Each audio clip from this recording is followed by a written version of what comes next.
Décidément, tout se passe comme si la politique grecque était de rite byzantin. Ces péripéties électorales européennes en tout genre ne justifient pas que l'on oublie la situation de la Chine, privée quant à elle, vous le savez, totalement de vie démocratique. Après les 11 premières condamnations à mort à Pékin et à Shanghai, parmi les voix qui s'élèvent dans le monde entier, celle d'Andreï Sakharov est particulièrement tenace. Le physicien soviétique, aujourd'hui en Angleterre, a lancé un nouvel appel pour sauver de la mort les dirigeants du printemps de Pékin. Et Sakharov continue d'estimer que ce qui s'est produit en Chine peut survenir demain en URSS. La situation chinoise et d'autres images de l'étranger commentées pour nous par Philippe Pister.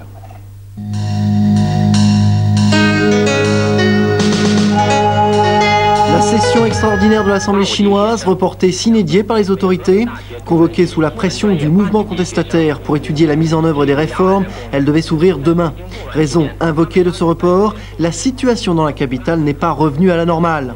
La normalisation pourtant bat son plein, même si l'armée se fait plus discrète, les arrestations continuent, près de 1300 depuis le 4 juin, et désormais une nouvelle réglementation en matière de visa de sortie oblige les Chinois à faire une ultime petite visite à la police avant de les obtenir. Nouveau succès de solidarité au deuxième tour des élections législatives polonaises. Au Sénat, le syndicat de Lech Walesa rafle 8 des 9 sièges restant à pourvoir. Au total des deux tours, il en obtient 99 sur les 100 que compte le Sénat. À la Diète, il empoche la totalité du quota de sièges imparti à l'opposition par la loi électorale. Autre camouflé au pouvoir, un deuxième tour marqué par une abstention record, près de 75%. Affrontement violent entre mineurs et policiers à Bruxelles. Les forces de l'ordre ont chargé pour empêcher quelques 3000 mineurs en colère de progresser vers le Parlement et le Palais Royal. Ces derniers protestent contre la fermeture des 2 dernières mines de Belgique. Bilan de ces affrontements, au moins 7 blessés.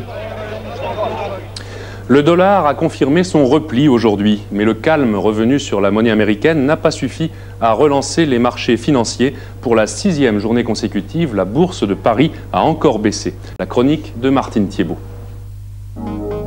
On ne sait pas comment va évoluer le dollar. On craint une remontée des taux d'intérêt en Europe. La bourse de Paris reste donc très indécise. En tête des plus forts replis, on trouve SCOA et la CSE. 10% des actions viennent d'être échangées et l'on sait que le groupe recherche des partenaires européens. Bonne orientation d'Intertechnique, mais dans de maigres échanges, Thomson CSF bénéficie de l'effet d'annonce de 2 très importants contrats, l'un avec l'OTAN, l'autre avec le gouvernement australien. Enfin, le non-lieu prononcé dans l'affaire Lucher clarifie la situation. Coup d'arrêt à la hausse du dollar. L'action dissuasive des banques centrales semble faire effet. À Paris, il a rétrogradé de 7 centimes et demi, un recul qui s'est confirmé à Wall Street où on le retrouve à 6 francs 70,25 et 1 marque 97,55. À Wall Street, marché également très maussade. Après une semaine riche en statistiques, en clôture, l'indice Dow Jones est en repli de 6 points avec quelques tensions sur les taux d'intérêt et une remontée des cours du pétrole. L'or a souffert du repli du dollar. Le lingot a cédé 1100 francs à 79 200 francs et le Napoléon 6 francs à 452 francs. J'apprends à l'instant que ce soir à Luxembourg, les ministres européens des Finances ont adopté une directive, une loi européenne interdisant les délits d'initiés, une directive qui devra être appliquée par les 12 États membres avant le 1er juin 1992. On sait que la France, dans le même temps, est en train de mettre à l'étude une loi nationale. Il y a désormais un tiercé le mardi. Demain, ce sera en nocturne à Vincennes. Et M. Courtine vous conseille parmi les 18 partants de jouer le 2, le 16, surtout le 16 qui est son joker, le 5, le 13, le 17, le 18 et le 12. Voilà, dans un instant, Michel Touré vous proposera encore du soleil et encore de la chaleur demain sur la France entière. Demain, à 12h57, Richard Tripot pour le premier rendez-vous d'information nationale sur la 3. Le 19-20, Élise Lucet et Éric Cachard. Et pour Soir 3, eh bien, il vous sera présenté aux alentours de 23h par Philippe Dessein. Bonsoir, merci.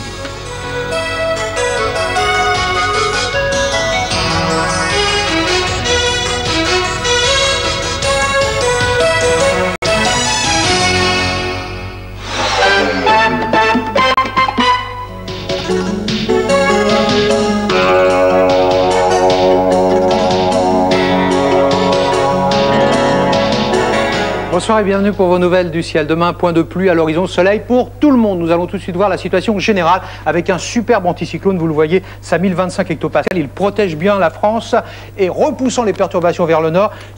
Un petit défaut sur la Méditerranée, cette perturbation qui passera à tendance orageuse. Alors, prévision matinale, mardi 6-7 heures du matin. Du Roussillon aux Cévennes et jusqu'à l'Aquitaine, eh bien, c'est du soleil, mais un temps lourd et orageux. Petit vent de sud-sud-ouest assez rafraîchissant, heureusement. Partout ailleurs, une belle matinée ensoleillée avec par-ci par-là quelques cirrus. Ce sont des nuages de beau temps. Et puis, de petites brumes dans les vallées. Alors, à noter la présence également d'un vent de nord-est, comme celui que nous avons connu ces jours précédents, mais qui est relativement agréable. Voyons l'évolution de ce temps en cours de journée tout de suite. Des frontières du nord aux côtes de la Manche et jusqu'aux Charentes, ainsi que sur la côte d'Azur, les Alpes-Maritimes et la Corse, soleil. Ailleurs, des Alpes aux Pyrénées, soleil, mais accentuation au fil des heures de la tendance orageuse. Les températures matinales seront très douces, entre 14 et 17 degrés, 16 à 22-23 au sud, 14 à 17 au nord de la Loire. Celles de l'après-midi, eh bien, on les découvre ensemble tout de suite. 24 à Lille, 25 à Brest, 26 à Reims, Metz, 27 à Mulhouse, Nantes, 28 à Lyon, Agen, 29 Paris, Grenoble, Toulouse, 30 à Biarritz ainsi qu'à Nice et 31 record du jour à venir pour Ajaccio. Le temps et les températures prévues chez quelques proches ou plus lointains voisins, ce sont les températures d'aujourd'hui, la météorologie nationale étant toujours en grève. Copenhague, 26 degrés soleil, Londres, 26 degrés quelques nuages, Genève, 25 degrés soleil, Rome, 28 degrés nuageux, Madrid, 30 degrés, Athènes, 29 degrés, et là-bas, du soleil. Demain, nous serons le 20 juin 1989. N'oubliez pas de fêter les Sylvers. Je vous souhaite une très belle fin de soirée sur FR3. Par tous les temps, il fait bon cuisiner.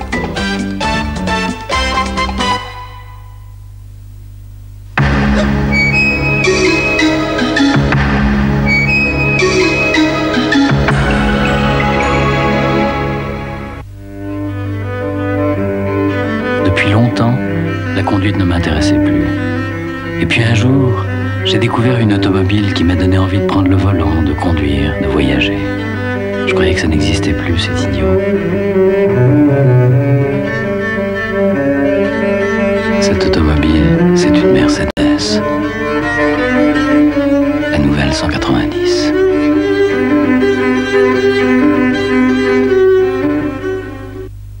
En jouant sur votre Minitel, gagnez des sacs de sport, des platines laser, des téléviseurs et des voyages. 3615, code GTI, jouez gagnant. Tabasco, chaud dedans, chaud. Étourdi de soleil, si belle et solitaire, Ginny au bout des lèvres, tout nous est offert. Comme Ginny, comme un rêve, t'emmène vers l'amour qui t'appelle. Ginny, je t'aime.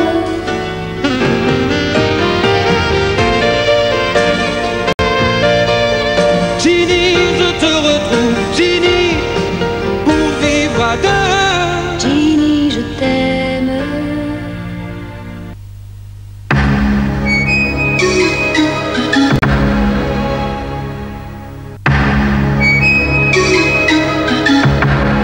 Le 21 juin, vous le savez, c'est le premier jour de l'été. Et c'est aussi une tradition établie depuis quelques années, le jour où l'on fête la musique. Alors je vous donne rendez-vous ici même, devant l'esplanade du Louvre, devant la pyramide du Louvre, qui est le monument de l'année. Je vous donne rendez-vous le 21 juin à 20h30 pour 4 heures de musique en direct. Alors on va avoir plein de musiciens, aussi bien Jacques Higelin que l'Ensemble Orchestral de Paris, un trio de Cafcons, et puis Claude Bolling et son Big Band, et puis Jean-Marc Puisada, beaucoup d'autres musiciens, pour une fête extraordinaire. Je vous donne rendez-vous, vous avez bien noté, à 20h30, ici, le 21 juin.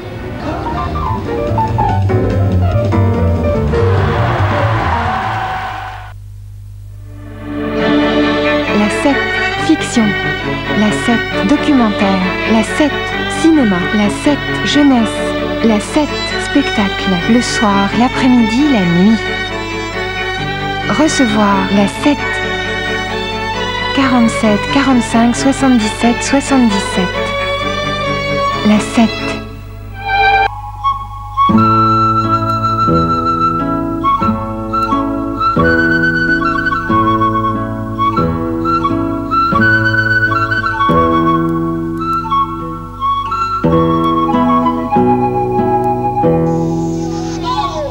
Podemos tener una mayor difusión. Mario Vargas Llosa. Une douzaine de romans lui ont valu une réputation internationale. Il s'est lancé dans la politique. Il sera candidat aux élections présidentielles péruviennes en 1990. Ojalá hubiera tantos banqueros en el Perú.